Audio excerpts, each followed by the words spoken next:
Welcome to Mystery Chronicles, where we dive deep into some of the most intriguing and mysterious stories from around the world. Please like, comment, and subscribe.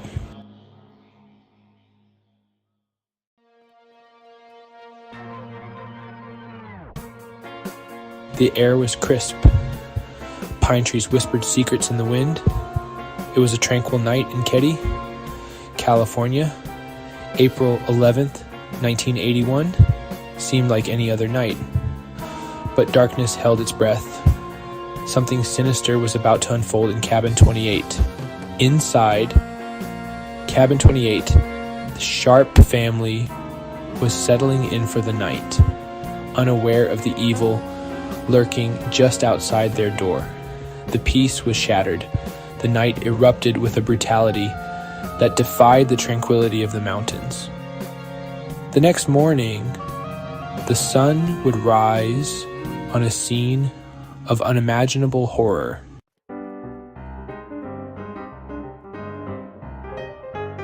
Light crept over the mountaintops. Cabin 28 held a scene of unspeakable horror. The discovery sent shockwaves through the small community.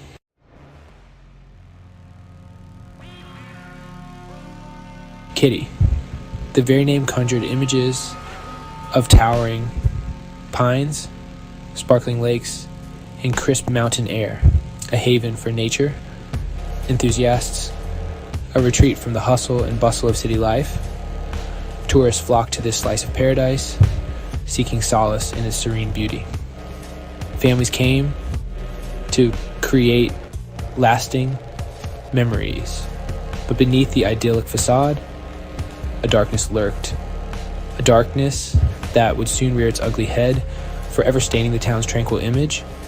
Nestled in the Plumas County region of the Sierra Nevada mountains, Keddie was a place where time seemed to stand still. Its history was steeped in the allure of gold rush dreams.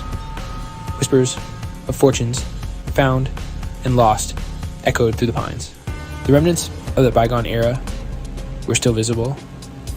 Old mining structures stood as silent witnesses to the town's colorful past, but the gold rush had long since faded.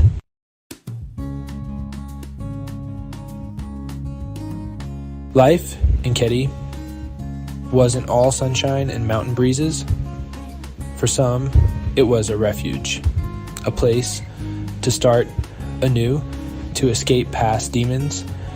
The Sharp family was one such case. Seeking solace and a fresh start, they arrived in Keddie just months before the tragedy.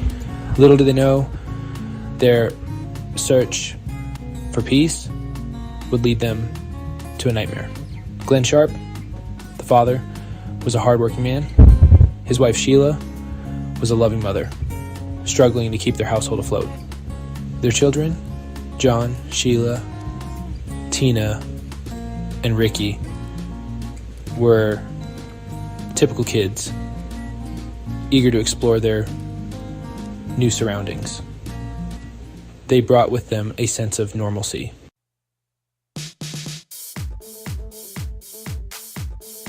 The Sharp family's new beginning in Keddie wasn't without its challenges. Moving into Cabin 28, they faced an unexpected hurdle, a family already residing there. The McCombs, a single mother, and her two sons were temporary occupants. Tensions arose, leading to arguments and raised voices. These altercations would later take on a sinister significance.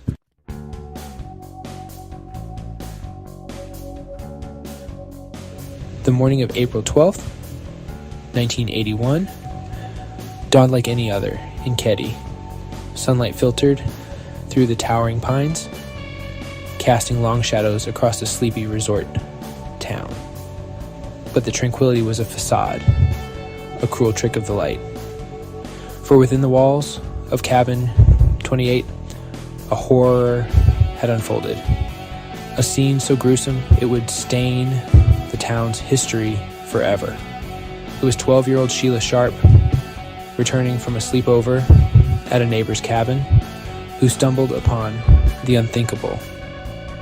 Stepping across the threshold, expecting to be greeted by the familiar sights and sounds of her family, she instead walked into a nightmare.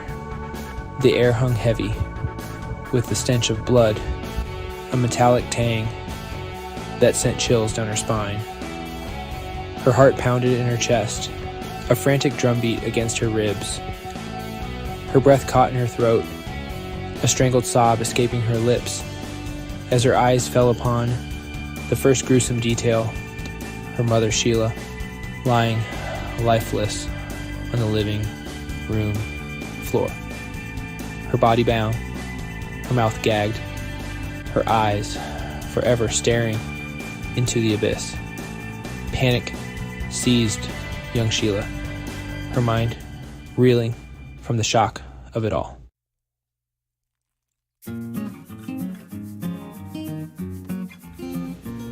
As the sun climbed higher in the sky, casting an eerie glow over Cabin 28, the full extent of the horror began to unfold. Responding officers, their faces grim, their eyes hardened by years of witnessing humanity's darkest deeds, were met with a scene that would test even their resolve. The victims, their lives brutally extinguished, lay scattered throughout the small cabin, a macabre tableau of violence. Glenn Sharp, the patriarch of the family, his burly frame no match for the savagery inflicted upon him, was found in the living room alongside his wife, Sheila. Both had been bound with electrical wire and medical tape, their bodies bearing the marks of a struggle, a testament to their desperate fight for survival. 13-year-old John Sharp, his love for music and his introspective nature, silenced forever, was discovered in a bedroom, his body concealed beneath a pile of blankets. Like his parents, he had been bound and gagged, his youthful face frozen in a mask of terror. The brutality inflicted upon him, a stark contrast to the gentle soul he possessed, spoke volumes about the depravity of the killer or killers.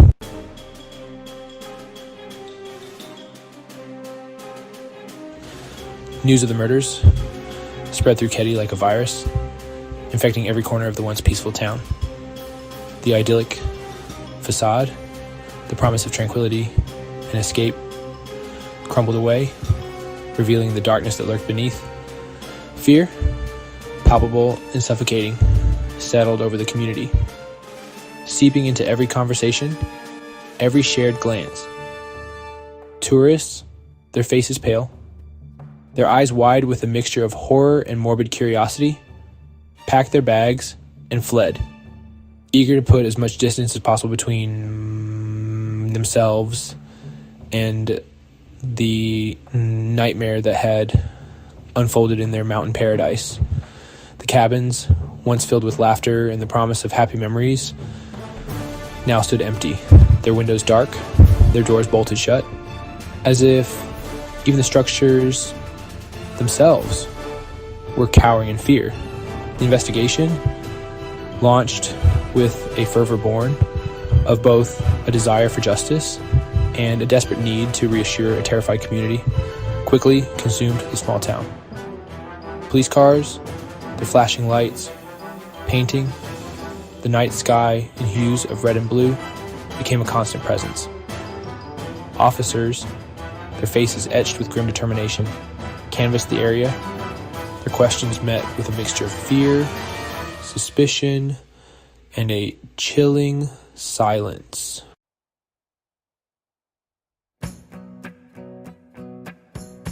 The serenity of Keddie was shattered, replaced by the chilling weight of a triple homicide. The investigation began immediately.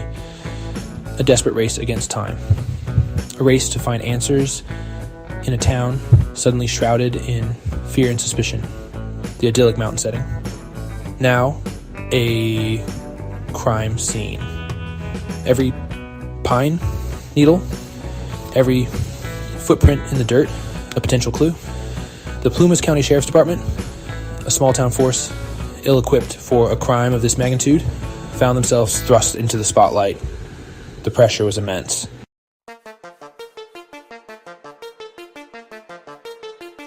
Days turned into weeks, and the investigation into the Keddie murders seemed to be mired in a quagmire of dead ends and whispers. The idyllic mountain town, once a haven of peace, had become a breeding ground for suspicion. Every resident a potential suspect, every rumor a potential lead. The McCombs, the family sharing Cabin 28 with the Sharps, became immediate persons of interest. Their sudden departure, just hours before the murders, raised eyebrows. Their conflicting accounts of the night in question fueled the flames of suspicion. But despite intense scrutiny, no concrete evidence linked them to the crimes. Other potential leads emerged, only to fade into the background noise of speculation.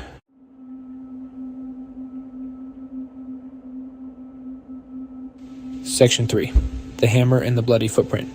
Clues emerge. Years passed, and the Keddie murders took on an almost mythical quality. The case, officially cold, remained a source of fascination and dread. Two pieces of evidence stood out: a hammer and a bloody footprint. The hammer, found near a playground, bore traces of blood. Whispers claimed it was the murder weapon. Despite DNA advancements, no link was found. The bloody footprint, found in Cabin 28, was equally mysterious. Its size suggested Tina Sharp might have witnessed the murders. The hammer and footprint became cornerstones of the investigation. They symbolized both progress and frustration. Yet the answers to the Keddie murders are still out there.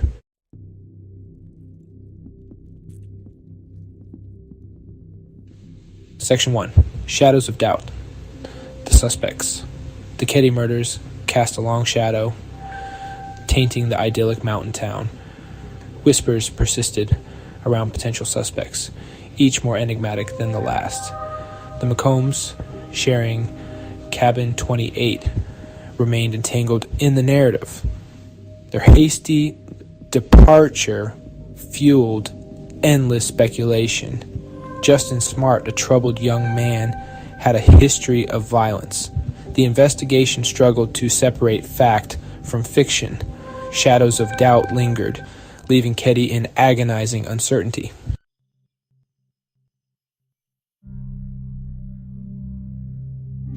Seeking answers in the darkness, the Keddie murders, a chilling testament to the darkness beneath idyllic communities, became a breeding ground for theories. Each theory an attempt to impose order on chaos, to make sense of the senseless. Some theories were grounded in logic, others in wild speculation. One theory pointed to a possible connection to drug trafficking. Keddie, nestled in the Sierra Nevada, was rumored to be a haven for clandestine activities. Had the Sharp family stumbled upon something they shouldn't have seen? Another theory suggested the involvement of a serial killer. The modus operandi bore eerie similarities to other unsolved cases. Was Keddie just another stop on a twisted path of violence? As the years passed, the theories multiplied. Some whispered of satanic rituals, others of revenge killings gone wrong. The truth remained hidden, buried beneath layers of speculation and unanswered questions. The web of theories, a testament to the enduring need to make sense of the senseless.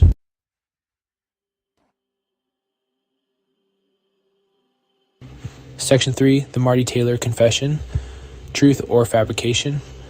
Few cases are as confounding as the Keddie murders. Decades passed with little progress. Then a breakthrough emerged. Marty Taylor's confession. Taylor claimed Justin Smart confessed to him detailing the murders. Smart, fueled by drugs and rage, lashed out at the Sharp family. The confession captivated and disturbed the community. Could this be the missing piece? Doubts lingered. Taylor's story had inconsistencies. His timeline didn't add up. Was there a hidden agenda? The confession injected hope into the Keddie murders. Yet, it reminded us of the complexities of memory and the enduring power of mystery.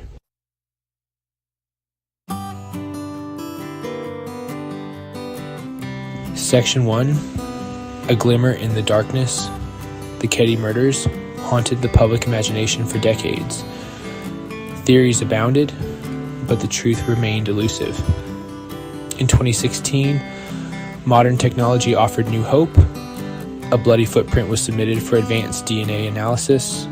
The results were astounding.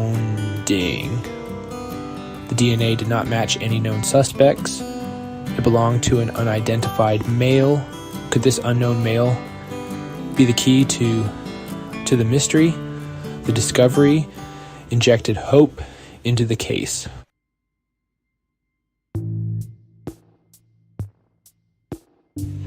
Section 1, Unanswered Whispers. The Keddie murders echo through the years. Darkness can lurk in serene settings. The victims deserve justice. Their families deserve closure. Whispers of a botched investigation. Will the mystery ever be solved? New DNA evidence offers hope. Until then, the whispers continue.